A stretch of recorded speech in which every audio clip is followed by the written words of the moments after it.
όνειρο ο καλύτερος κόσμος του αύριο. Η παγκοσμιοποίηση της οικονομίας δεν έφερε την ευτυχία.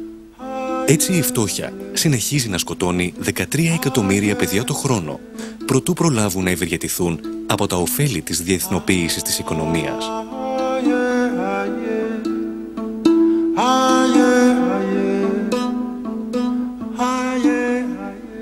Είναι δύσκολο να συλλάβει κανείς το μέγεθος της δυστυχίας που πλήττει δεκάδες χώρες της Αφρικής. Μερικοί επιλέγουν να κλείσουν τα μάτια. Δεν είναι άλλωστε εύκολο να αντιμετωπίσεις μια τέτοια πραγματικότητα. Η Αφρική πεθαίνει από διάφορες ασθένειες, την πείνα και την εξαθλίωση. Και πεθαίνει μέσα στη σιωπή. Το AIDS είναι η πρώτη αιτία θνησιμότητας στην Αφρική. Σκοτώνει 10 φορές περισσότερα άτομα από ότι ο πόλεμος ή μία θεομηνία. Εξαπλώνεται με ταχύτατους ρυθμούς, σκοτώνει νέους και αποδεκατίζει πληθυσμούς. Το 80% των παιδιών φορέων έχουν μολυνθεί από την εμβρυακή ηλικία.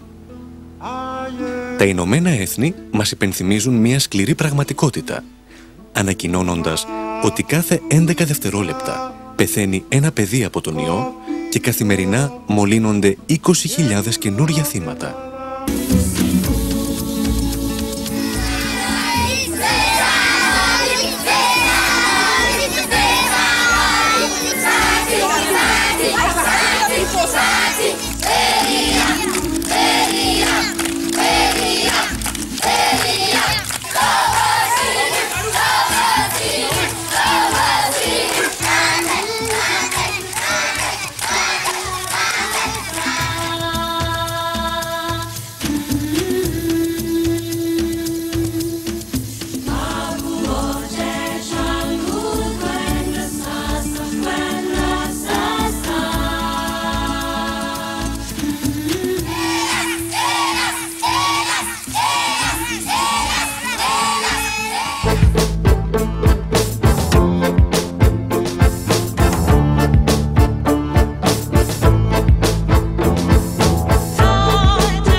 Τέτοιες πράξεις αποτελούν απτή απόδειξη ότι η αγάπη και η αλληλεγγύη δεν γνωρίζουν σύνορα και ότι η ελάχιστη προσφορά μπορεί να ανακουφίζει τους λιγότερο ευνοημένους ανθρώπους μας.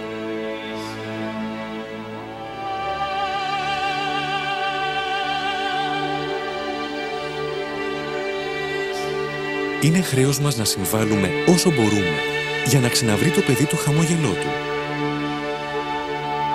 Ας γίνουμε όλοι εμείς η ελπίδα και η πίστη του, διότι κάθε παιδί που πεινάει και πονάει είναι χαστούκι στην ανθρωπιά μας, ντροπή στην ευημερία μας.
That someone somewhere will soon make a change.